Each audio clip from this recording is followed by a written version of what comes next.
que no hay una relación directa, dicho por fuentes oficiales, de la apertura de colegios y la transmisión comunitaria del COVID. No hay una relación directa, no se encuentra en los estudios relaciones directas de incrementos significativos de casos de COVID. Por lo tanto, ¿cuál es la maniobra para el cierre de las escuelas? Es lo que uno se empieza a preguntar, ¿no? Y también lo que escucho lamentablemente en este tiempo es defendamos la vida, por cerrar las clases 15 días no pasa nada. Y son personas que generalmente, por ejemplo, están de acuerdo con la despenalización o legalización del aborto. Entonces defendamos la vida se convierte en una falacia, ¿no? Hola a todos, ¿cómo andan? Hoy vamos a hablar sobre la relación, ¿no?, que hay entre la apertura y el cierre de las escuelas y la relación con el COVID, ¿no? Obviamente desde lo que nos toca en este espacio, que tiene que ver con la parte psicológica, además de brindar ciertos datos para que podamos poner en contexto cómo es esta situación de hoy, por qué se discute tanto, por qué hay tanta dinámica social referida a esta problemática, ¿no? Para empezar tenemos que hablar de que la escuela es un lugar de vital importancia para todos aquellos niños que están en un proceso o en un inicio de aprendizaje, ¿no?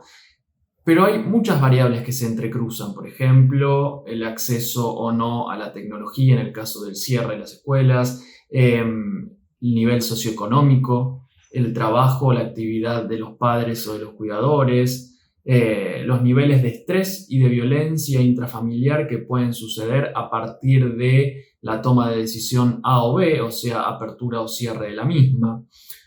Pero en conclusión, la escuela lo que brinda es la posibilidad de desarrollo, la posibilidad de socialización, la posibilidad de obtener conocimiento, la posibilidad de obtener alimento para aquellos niños que carecen de los mismos en la casa.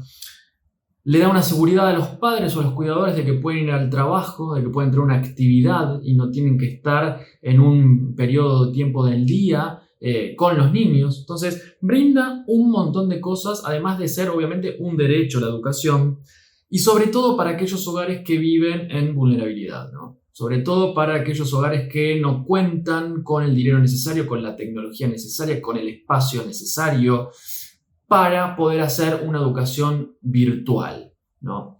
Hay distintas fuentes, por ejemplo UNICEF y por ejemplo UNESCO, que brindan distintos datos.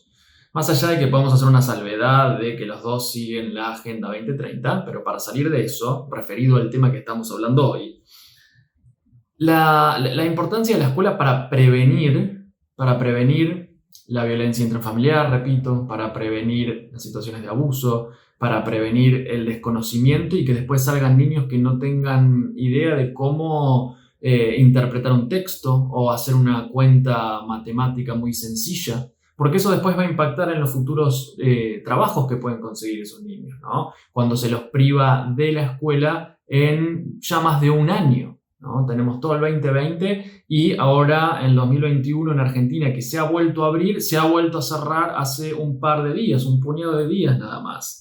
Pero pasemos a ver algunos datos para que podamos poner en contexto qué es lo que está sucediendo, ¿no?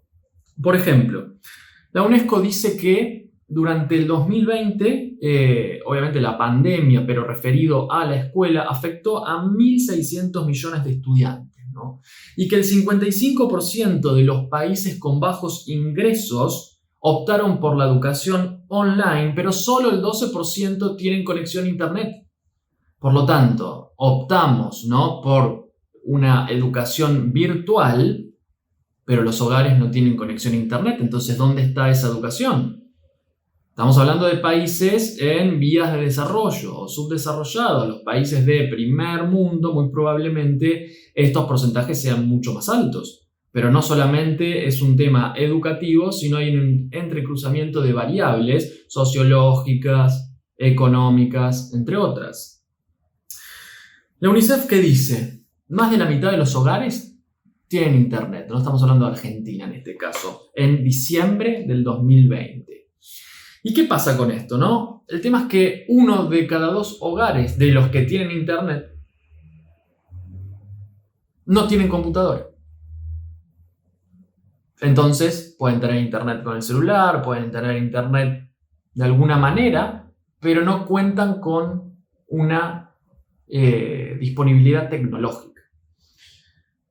Y 1 millón de chicos en 2020 tuvo escaso o nulo contacto con la escuela por la virtualidad, por lo que estamos hablando de que pueden abandonarla en cualquier momento. Estamos hablando de 1 millón de chicos.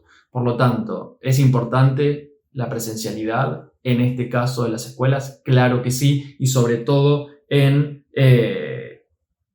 alguna situación de vulnerabilidad, ¿no?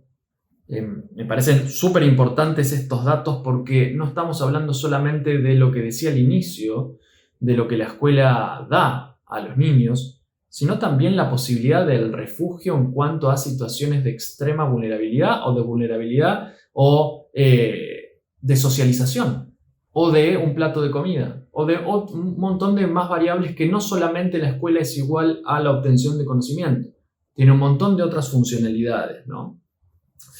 Se realizó un estudio donde en Argentina 88 días sin clase representaría el 3% de los salarios entre 30 y 40 años, ¿no? Representaría la disminución del 3% de los salarios cuando esos chicos tengan entre 30 y 40 años. ¿Por qué? Porque hay una relación directa con los días de clase perdidos y el conocimiento que obtienen. Además de el aumento en la edad cronológica y los que, como dice por ejemplo los miembros de UNICEF, que nadie quede atrás aplicando el hashtag educación siempre. Entonces, este es un tema, la verdad es un tema prioritario cuando estamos hablando de la educación, cuando estamos hablando de la apertura o los cierres de la escuela. Otro dato más, 4 de 10 hogares en América Latina tienen internet, 4 de 10, menos de la mitad. Chile, en América Latina, con un 57% es el que más tiene. El que menos tiene es Bolivia, en relación de líneas y posibilidad de conectividad. Argentina está mucho más cerca de Chile que de Bolivia, ¿no? Más o menos con un aproximado de un 53%. Entonces, hay muchas variables a la hora de pensar en esto y no hay que quedarse solamente con el hecho de que salva vidas, porque eso es una falacia y le paso a brindarles más datos para que puedan entender que no hay una relación directa, dicho por fuentes oficiales, de la apertura de colegios y la transmisión comunitaria del COVID. No hay una relación directa, no se encuentra en los estudios relaciones directas de incrementos significativos de casos de COVID. Por lo tanto, ¿cuál es la maniobra para el cierre de las escuelas? Es lo que uno se empieza a preguntar, ¿no? Por ejemplo, tanto la UNICEF como la UNESCO llegan a la conclusión de que no es la escuela abierta una causa primaria de transmisión comunitaria de COVID. Y les paso a dar datos. Hubo en Israel, sobre todo en Jerusalén, sí aumento de casos en escuelas porque no seguían ningún tipo de protocolo. Estaba abierto por completo como prepandemia. Ahí sí hubo un incremento, pero no se seguían los protocolos. Todos estamos diciendo que la escuela se abra con los protocolos necesarios, no que vayan sin el barbijo, así nomás, porque hay un contacto estrecho con los otros compañeros, y con los docentes y con el personal de la escuela. Por lo tanto, los protocolos tienen que estar, ¿no? En Alemania no encuentran datos de que desciendan casos de infección si se cierran la escuela, ni que se aumenten si la abren. Por lo tanto, es una variable que no tiene demasiada implicancia en este momento, ¿no? En 191 escuelas se hizo un estudio global y no encuentran asociación directa entre apertura de escuela y aumento de casos y entre cierre y disminución. Por lo tanto, estamos de nuevo en lo mismo. No hay una relación directa entre que la escuela esté abierta y la transmisión de casos de COVID, porque también se ha encontrado que en los niños es mucho menor la posibilidad de estos contagios. Y entre niño y adulto, en el caso de maestros, también es muy menor. En 32 países europeos, el Centro Europeo para la Prevención y Control de Enfermedades hizo estudios también Y la evidencia que encuentran es que se sugiere que se abren las escuelas porque no encuentran datos de aumentos significativos de casos cuando las escuelas se abren en 32 países de Europa. Y la transmisión de estudiantes a estudiantes es poco común, también marca estos estudios.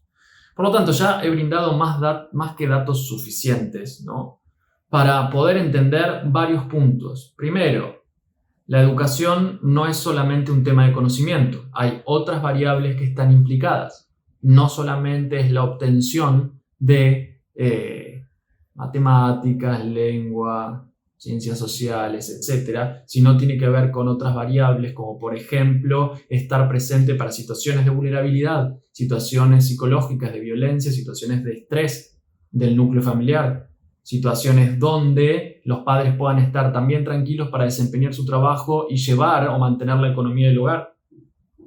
Y con la virtualidad, donde están todos juntos en un mismo espacio, conviviendo 24/7, a veces en espacios muy reducidos, no todos tienen los medios para tener una casa grande, muchas habitaciones, mucha conectividad, muchas laptops o computadoras, tablets, celulares, sino a veces ni siquiera hay una. Recordemos, 4 de 10 hogares en América Latina tienen conexión a internet. Y hay gente que no tiene ni siquiera computadora. Por lo tanto, ¿es necesario el cierre? Porque aparentemente hay contagios. Toda la evidencia muestra que no. Y encima son fuentes que son funcionales a, por ejemplo, la Agenda 2030. Y por eso las traigo también.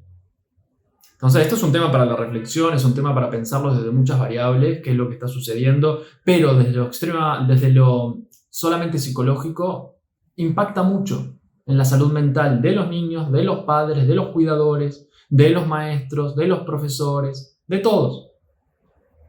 Entonces, es para pensarlo, ¿no? ¿Qué puede estar detrás de esto? ¿Qué se puede pensar? ¿Qué no? ¿Y qué hacer en este caso? Y también lo que escucho lamentablemente en este tiempo es defendamos la vida, por cerrar las clases 15 días no pasa nada. Y son personas que generalmente, por ejemplo, están de acuerdo con la despenalización o legalización del aborto. Entonces defendamos la vida se convierte en una falacia, ¿no? ¿De qué vida hablamos? De algunas vidas sí, de otras vidas no. Hacemos una selección de vidas, de cuáles importan más y cuáles importan menos, cuando los datos comprueban que no hay una relación directa entre apertura de escuelas y aumento de casos de COVID. Por lo tanto, las escuelas, con los protocolos, con todo lo que se ha instaurado para la seguridad, podrían estar perfectamente, porque además no solo es para que los chicos no se queden atrás y pierdan años y eso repercuta, por ejemplo, en un 3% de los niños que en algún momento terminen la escuela en los salarios cuando tengan entre 30 y 40 años, haciendo una proyección al día de hoy. Esto se ha hecho en España, se ha hecho en Argentina también. ¿Y cómo desciende? Porque no hay una educación necesaria y se va perdiendo mucho tiempo porque la educación virtual no cumple la misma función. Es muy difícil adaptar, sobre todo para escuela primaria, un aula a la virtualidad. Sin hablar de lo que comentaba anteriormente con respecto a la disponibilidad de recursos tecnológicos. Si te gustó el video, te pido que lo compartas y que visites mis otros canales de comunicación y nos vemos en el próximo.